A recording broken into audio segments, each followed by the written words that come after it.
You abandoned this family." My brother's voice slammed through the courtroom so hard that even the court reporter stopped typing for a second. "You disappeared for years while Mom and Dad suffered," Jason shouted, pointing directly at me.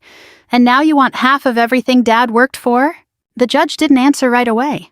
Instead, he opened a thick folder from the estate records and slowly adjusted his glasses. Then he looked at Jason and asked one quiet question. "Mr. Carter, who exactly sent your mother $12,000 every month for the last 8 years?" The room went completely silent. Jason's face lost color, and for the first time in my life, my older brother looked afraid.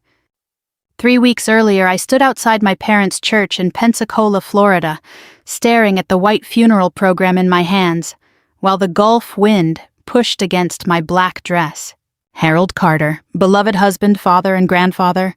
My father had been dead for 4 days, and I still hadn't cried. Maybe because grief doesn't always arrive as tears. Sometimes it arrives as numbness. Sometimes it settles into your chest like wet concrete. The church parking lot overflowed with pickup trucks and old sedans from people who'd known my father for decades. He'd spent 42 years working at the naval shipyard before retiring with bad knees and a failing heart. Everybody respected Harold Carter.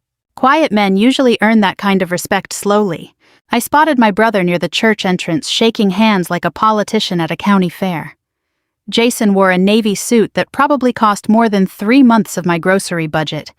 His arm rested around our mother while he accepted sympathy from neighbors. He looked exhausted, but not grieving. There's a difference. When his eyes finally landed on me, his jaw tightened immediately. Mom turned too. The coldness in her expression hit harder than I expected. No smile. No hug. No, "I'm glad you made it home safely." Just silence. I should have been used to it by then. I'd spent most of my adult life learning how to stand in rooms where I wasn't fully wanted. I walked toward them slowly. "Hi, Mom." She gave a small nod without meeting my eyes. Jason let out a dry laugh. "Well," he said loudly, "look who finally remembered she had a family." A few nearby relatives awkwardly looked away. I ignored him. "I'm here for Dad," I said quietly. Jason smirked. Funny timing. Mom finally spoke. "That's enough, Jason." But she didn't sound angry at him. She sounded tired. That hurt worse. Inside the church, I sat alone near the back pew, while old family friends shared stories about my father fixing fishing boats, helping neighbors after hurricanes, and volunteering at veteran breakfasts every Memorial Day. I listened quietly. Every story sounded true, but incomplete. Nobody talked about the man who quietly called me every Sunday night for 15 years. Nobody talked about the whispered conversations from overseas military bases while mortars echoed in the distance. Nobody talked about the nights Dad cried because he couldn't pay Mom's medical bills. Those stories belonged to me, and apparently they were going to stay buried with him. After the service, people gathered in the fellowship hall for sandwiches and coffee casseroles the church ladies always made after funerals. I stood near a window holding untouched coffee when my niece Ava approached me carefully. She was 20 now, college sophomore, sweet kid. "Hi, Aunt Emily," she said softly. I smiled for the first time all day. "You've grown up on me." She laughed a little. "You always say that." "That's because it keeps happening." For a second, things felt normal again. Then Jason appeared beside us. "Ava, your grandmother's looking for you." She hesitated before walking away. The second she disappeared, Jason's face hardened. "You've got some nerve showing up after all these years." I kept my voice calm. "I came to bury my father." "No," he snapped. "You came for the money." The accusation didn't surprise me. Still, hearing it out loud stung more than I expected. I didn't ask Dad for anything. Jason stepped closer. "You left this family behind while I stayed here cleaning up every mess." I almost laughed at the irony. But I stayed quiet. That always frustrated him more. He lowered his voice. "Mom's not gonna lose this house because of you." I stared at him carefully then. Lose the house. Dad had owned the house outright for years. Or at least, he was supposed to. Something cold moved through my stomach. "What are you talking about?" Jason looked away too fast. "Nothing." Then he walked off. That night I stayed in an old motel near Highway 98 because Mom never invited me home. The room smelled faintly like mildew and cigarette smoke baked into the curtains from 20 years earlier. I sat on the edge of the bed staring at the blinking air conditioner while memories crawled through my head. Afghanistan. Kuwait. North Carolina? Long nights moving military cargo. Birthdays missed. Christmas calls from overseas. Wiring money home month after month. I closed my eyes. Dad's final voicemail still sat saved in my phone. I listened to it again around midnight. "Hey, Emmy, just checking in. Your mom's treatments went okay this week. Don't worry about us. I know you're tired. I'm proud of you anyway." His breathing sounded weak near the end. "I wish your brother understood someday." The message ended there. I didn't sleep much after that. 2 days later, the lawyer called us in for the will reading. The office sat in a brick building downtown beside a bait shop and an insurance agency. Small town Florida. The kind of place where everybody knows everybody's business. Jason arrived first with Mom and a leather folder tucked under his arm like he was already preparing for war. When the attorney explained that Dad's estate would be divided equally between both children, Jason exploded instantly. "What?" The lawyer calmly repeated himself. "Mr. Carter's will states that all remaining assets are to be divided 50-50 between Emily Carter and Jason Carter." Jason stood up so fast his chair nearly tipped backward. "This is insane." Mom looked shocked too. Jason pointed directly at me. "She abandoned this family for 20 years. The lawyer tried calming him down, but Jason kept going. "I stayed here, I took care of them, I handled everything while she played soldier overseas." I felt every eye in the room turn toward me. Still, I said nothing. Then Jason delivered the line that changed everything. "If she wants money so badly," he said bitterly, "we'll settle this in court." And deep down, I think that's exactly what my father knew would happen. I drove past my childhood home 3 times before finally pulling into the driveway. The little blue house looked smaller than I remembered. The porch railing leaned slightly now, and one of the shutters hung crooked beside the front window. Dad used to repaint every spring whether it needed it or not. The old oak tree was still there, though. Dad planted it the year I was born. I sat in my rental car for a full minute staring at the house while memories kept arriving uninvited. Summer thunderstorms. Mom frying catfish in the kitchen. Jason teaching me how to ride a bike before he became someone I barely recognized.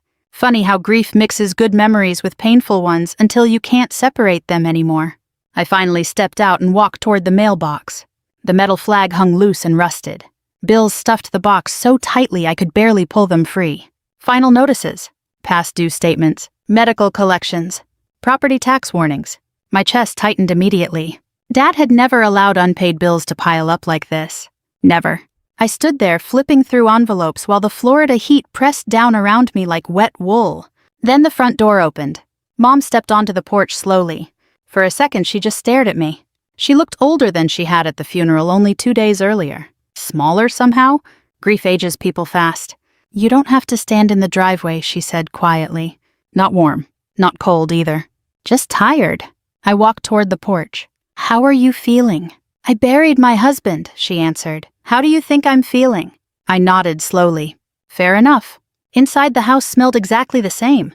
Coffee. Furniture polish. Dad's old pipe tobacco lingering in the walls even though Mom made him quit years ago. Some things never really leave a home. Mom moved carefully into the kitchen while I noticed stacks of unopened paperwork covering the dining table. More bills. More bank notices.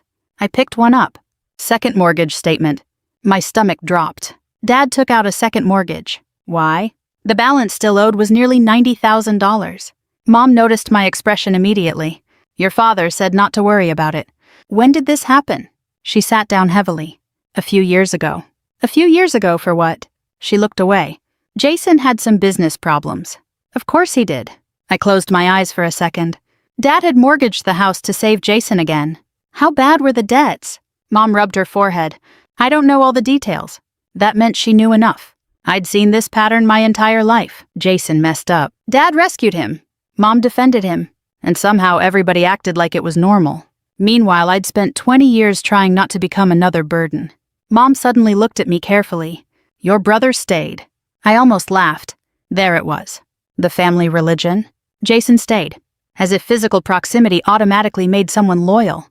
"He lived 10 minutes away," I said quietly. Dad still climbed ladders fixing roofs in his 70s. "That's not fair." "No," I answered softly. "It isn't." The room went still after that. I didn't come home looking for a fight. But grief has a way of loosening old truths people spent years avoiding. Mom stood and opened the refrigerator. "You still take your coffee black?" "Yeah." She poured 2 cups automatically. For a few seconds it almost felt like old times again. Then she said the one thing I knew had lived in her heart for years. "You could have come home more." There it was. The accusation beneath every conversation since I enlisted. I wrapped both hands around the coffee mug before answering. The Marines sent me where they needed me. You always chose them. No, I said gently, I chose survival. Mom frowned. I rarely talked about our childhood openly. Dad worked constantly, but money was always thin. Jason burned through what little we had. And after he started gambling in his 20s, things got worse. There were months when Mom skipped medications to keep lights on. Months Dad secretly borrowed money from coworkers. I remembered the night I enlisted clearer than almost any memory in my life. Dad sat beside me on the back porch while cicadas screamed in the dark summer trees. You sure about this, Emmy? No, I admitted, but I can't stay here. Dad nodded slowly. I know. What if Mom hates me for leaving? He looked toward the kitchen window where Mom and Jason laughed over television reruns inside. Your mother loves hard, he said quietly. But sometimes she confuses love with holding on. I never forgot that sentence. Basic training changed me fast.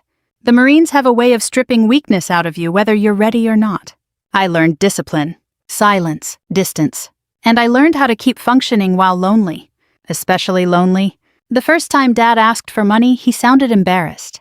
Only temporary, he promised over the phone. Jason had wrecked his truck drunk and lost another job. I wired $3,000 the next morning. Then came Mom's medications, then roof repairs after a hurricane, then overdue property taxes, then Jason's bankruptcy, then hospital bills after Dad's heart surgery. Eventually, the money transfers became routine, every month, without fail. Even after leaving active duty and moving into military logistics contracting, I kept sending money home. $12,000 monthly during the final years. Most of my salary disappeared before I ever touched it.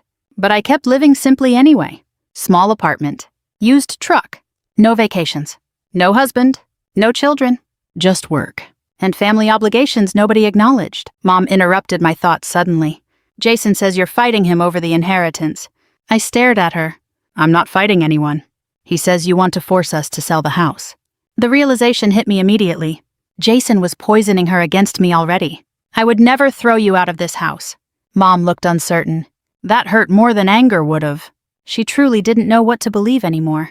A truck engine rumbled outside suddenly. Jason. Of course. He stormed into the kitchen carrying grocery bags dramatically like a man auditioning for sainthood. The second he saw me, his expression darkened. What are you doing here? Talking to Mom. Jason dumped groceries onto the counter. Well, Mom needs rest, not stress. I stood slowly. You mean she needs protection from the truth? His eyes narrowed instantly. What's that supposed to mean? I held up the mortgage statement. How much debt did you put Dad in? Mom immediately looked nervous. Jason stepped forward defensively. You don't know what you're talking about. Then explain $90,000. His face flushed red. That was Dad's decision. No, I said quietly, it was his sacrifice. Jason slammed his hand against the counter. You think sending checks makes you family? The words echoed through the kitchen. Mom looked stunned. And in that moment, I realized something terrible. Jason knew.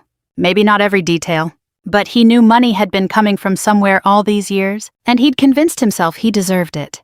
That night after I left the house, I sat in my car outside the marina watching fishing boats rock against dark water. Dad used to bring me there after school sometimes, said the ocean made problems feel smaller. My phone buzzed around 9 o'clock. Unknown number. I answered carefully. Miss Carter? Yes. This is Daniel Reeves from the probate office. We may need additional financial records before next week's hearing. What kind of records? A pause. Your father attached several private account statements to the estate file. My grip tightened on the phone. What statements? Another pause. The judge specifically requested them remain sealed until court.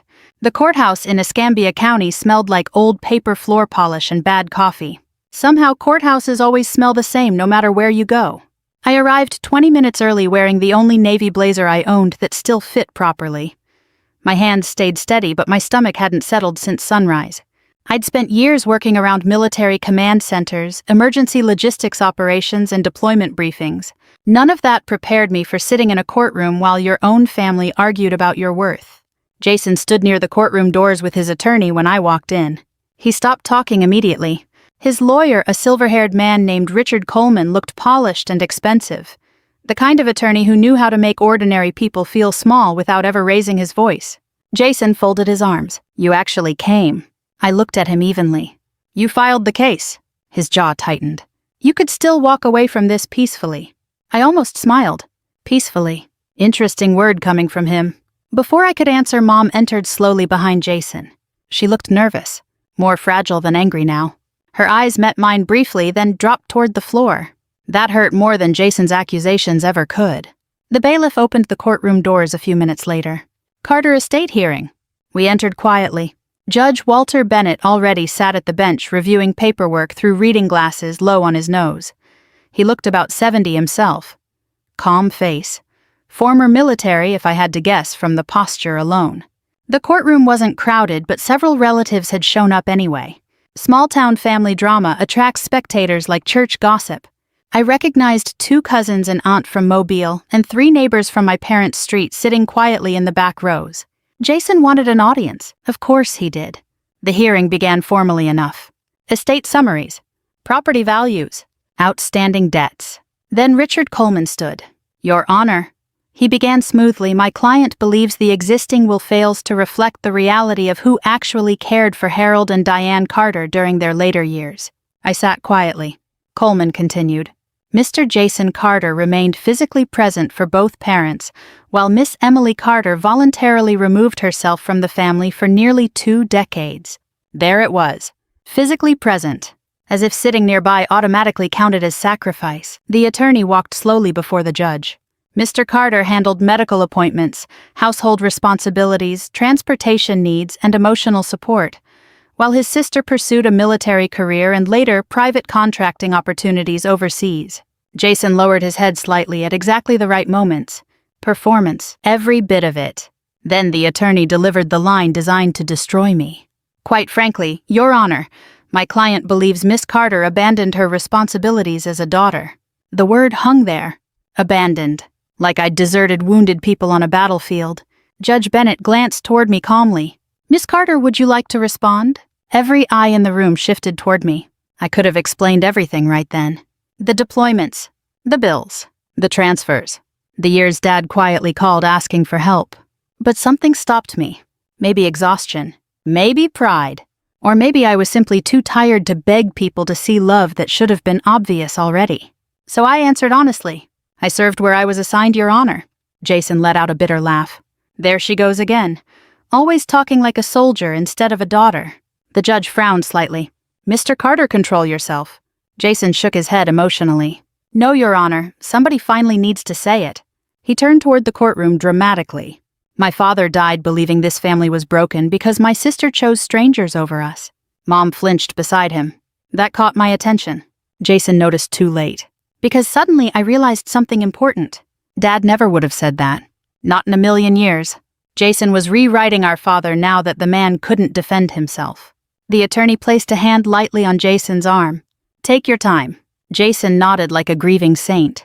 I gave up opportunities to stay close to my parents, he continued. I sacrificed my own future to care for them.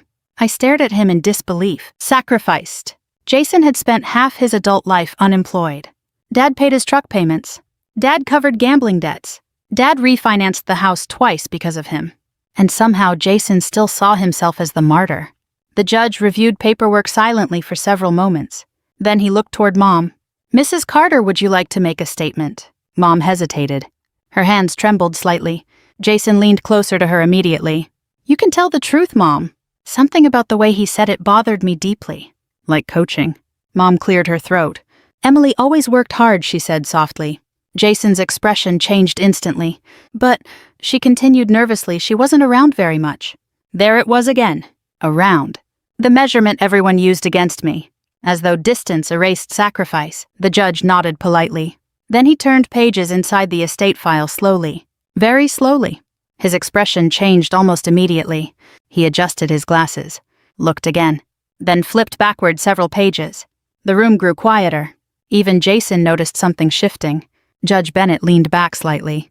Counselor, he said carefully, why are these financial records attached to the estate documents? Richard Coleman frowned. I'm sorry. The judge lifted several papers. These monthly wire transfers. My heartbeat slowed instantly. Dad had included them. Jason looked confused. What transfers? Judge Bennett studied the pages carefully. For approximately 8 years, he said slowly, Mrs. Diane Carter received monthly deposits averaging $12,000. The courtroom went still. Mom blinked in confusion. What? The judge continued reading. Consistent deposits, no interruptions. Jason frowned harder. That doesn't make sense. Judge Bennett looked directly at him then.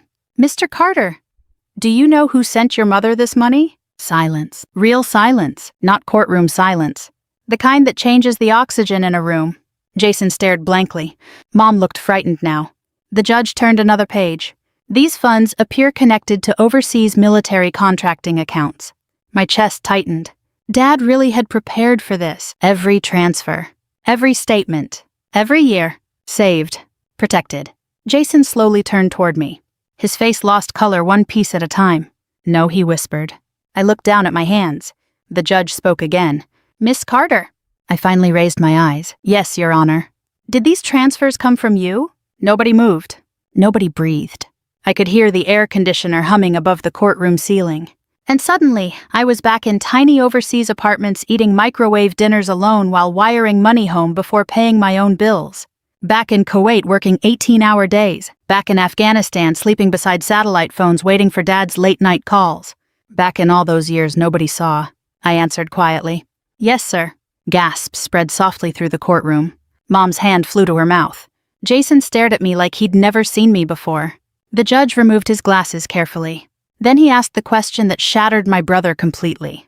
If Miss Carter abandoned this family, he said slowly, who exactly has been keeping it alive? Nobody spoke for several seconds after the judge asked that question. Jason looked like a man trying to wake himself from a bad dream. Mom sat frozen beside him, both hands covering her mouth, while tears slowly gathered in her eyes. And me, I wished I were anywhere else. That's the part people never understand about family secrets.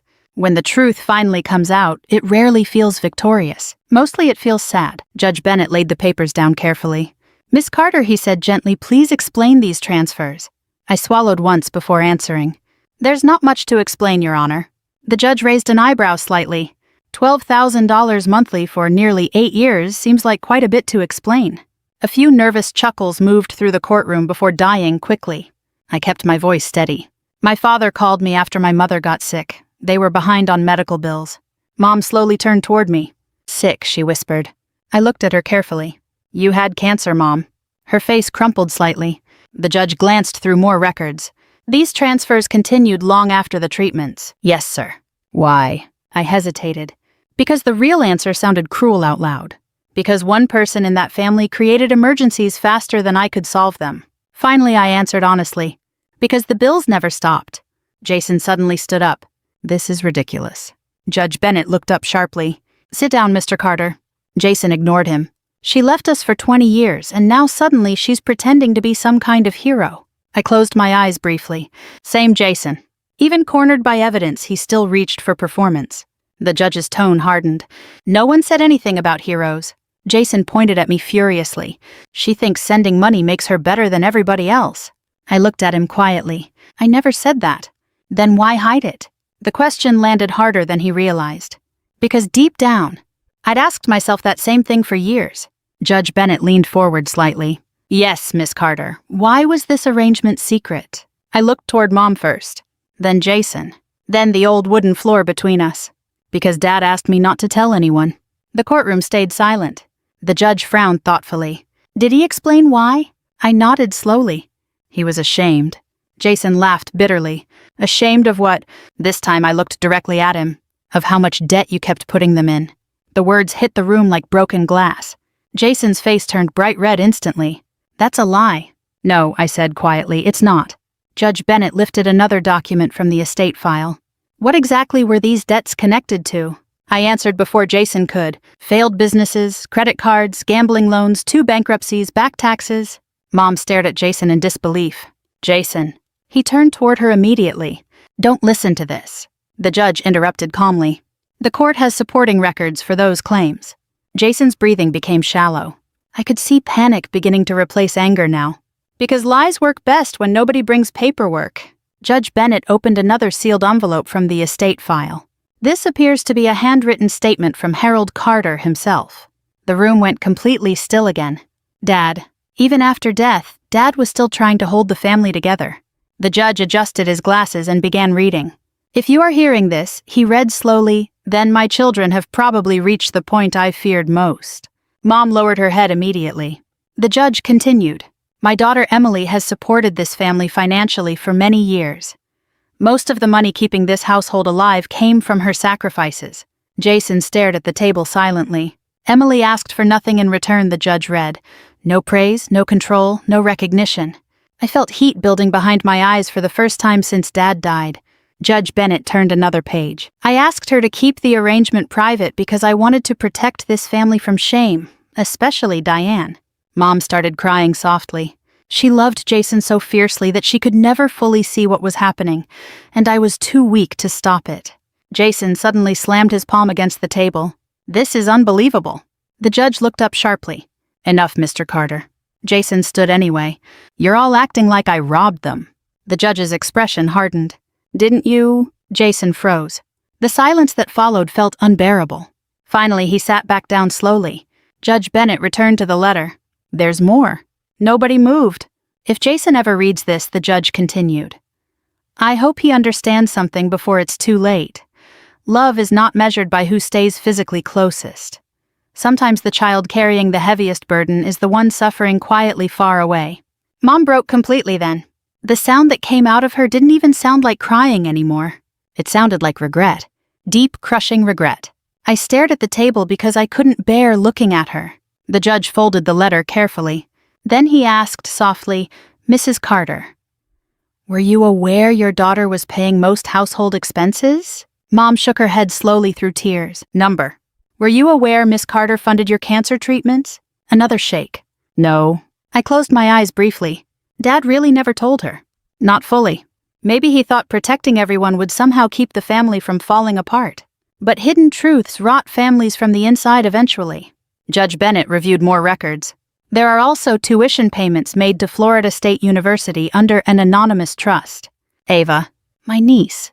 Jason looked confused again. The judge glanced up. These payments also came from Miss Carter. Mom turned toward me slowly like she no longer recognized her own daughter. You paid for Ava's college. I nodded once. She deserved a chance. Mom covered her face again. Oh my God.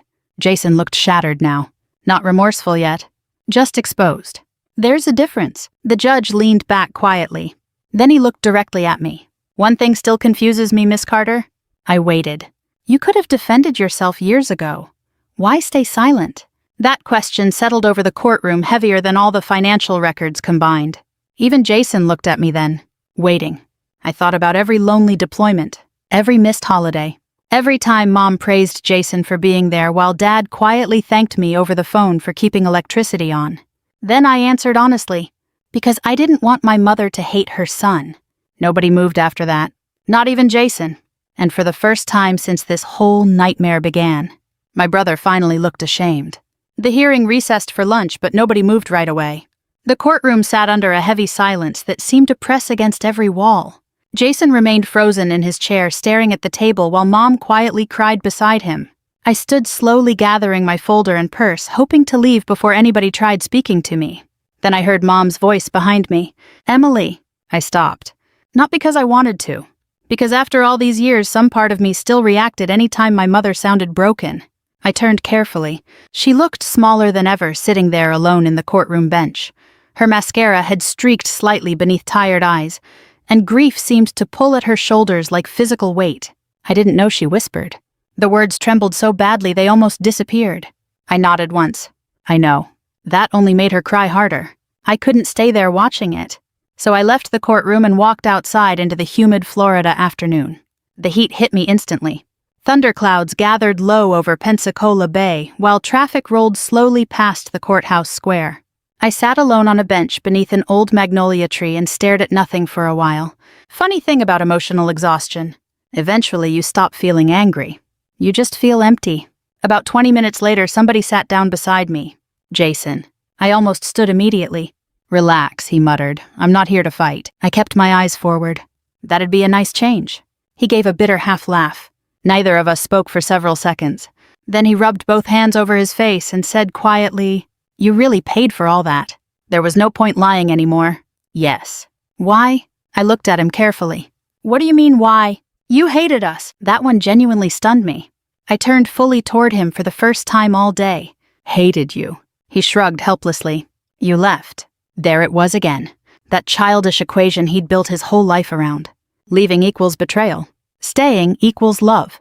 No matter what actually happened afterward. I leaned back against the bench slowly. You know what I remember most from leaving for basic training? He frowned slightly. What? Dad slipping $50 into my bag because he knew I didn't have enough money for toiletries. Jason looked away. I remember Mom crying like somebody died, I continued.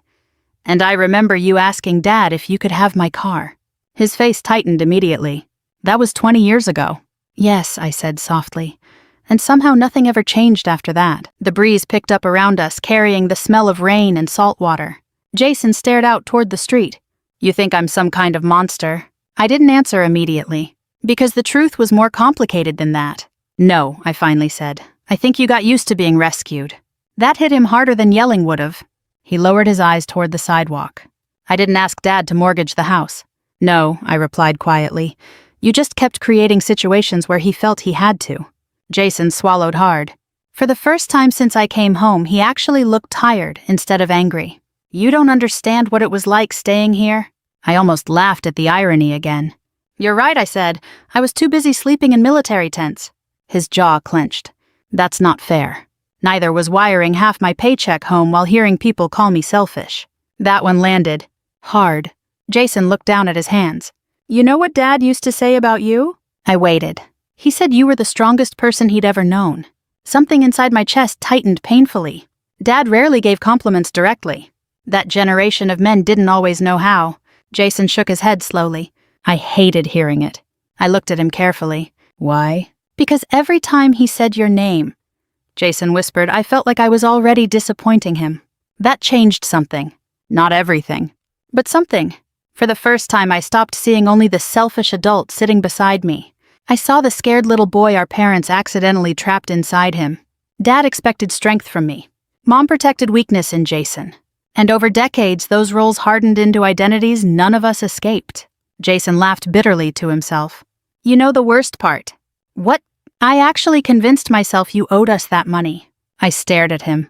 He shook his head in shame. You left, so I figured, I don't know, maybe taking care of Mom and Dad was your responsibility financially. The honesty sounded ugly. But honest ugliness is still better than lies. Rain finally began falling lightly through the magnolia branches overhead. Jason looked exhausted. I really thought you abandoned us. I answered quietly. No, you just needed me invisible. That sentence stayed between us for a long time. Eventually, Jason stood slowly. I don't know how to fix this. I looked toward the courthouse windows. You probably can't. He nodded sadly like he already knew that. Then he walked away through the rain. That evening I returned to the motel expecting another lonely night and bad television. Instead I found Mom sitting outside my room in one of the plastic chairs near the ice machine. Seeing her there nearly stopped my heart. She stood slowly when she saw me. I hope this isn't inappropriate. I unlocked the room quietly. Come inside. The motel air conditioner rattled loudly while Mom sat carefully at the small table by the window. She looked around the room once. You've been staying here this whole time? Yes. Guilt crossed her face immediately. I sat across from her. Neither of us knew how to begin. Finally, Mom reached into her purse and pulled out a bundle of old envelopes tied with string. I found these in your father's dresser. I recognized my handwriting instantly. Letters. Dozens of them. Letters I mailed home from overseas bases over the years. Mom's hands trembled while touching them. I never read most of these, she admitted quietly. Your father said you were busy and didn't want to bother me with military things. I swallowed hard. Dad protected everyone until the very end. Mom opened one carefully.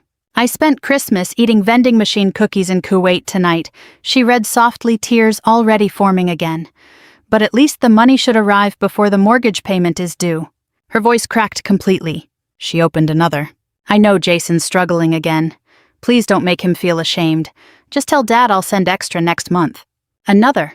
I'm sorry I missed your birthday, Mom. I promise I'll make it home next year. She stopped reading then because she couldn't continue. The room filled with quiet crying. Not dramatic. Not loud. Just years of misunderstanding finally collapsing under truth. Mom looked at me through tears. You were lonely all this time? I nodded once. Yes. She covered her mouth and whispered the words I'd waited 20 years to hear. You never abandoned us. The final hearing took place 3 days later under gray skies and steady Florida rain. By then, word had spread through half of Pensacola. Small towns survive on fishing church suppers and other people's family tragedies. When I walked into the courthouse that morning, conversations quietly stopped around me. Not hostile this time. Awkward. Respectful, maybe. I still wasn't sure how to feel about that. Jason stood alone near the courtroom doors when I arrived. No dramatic performance, no loud speeches, no expensive lawyer trying to shape the room. Just my brother looking older than he had a week earlier. He nodded once when he saw me. I nodded back. That was enough. Inside the courtroom, Judge Bennett reviewed the final estate documents while rain tapped softly against the tall windows.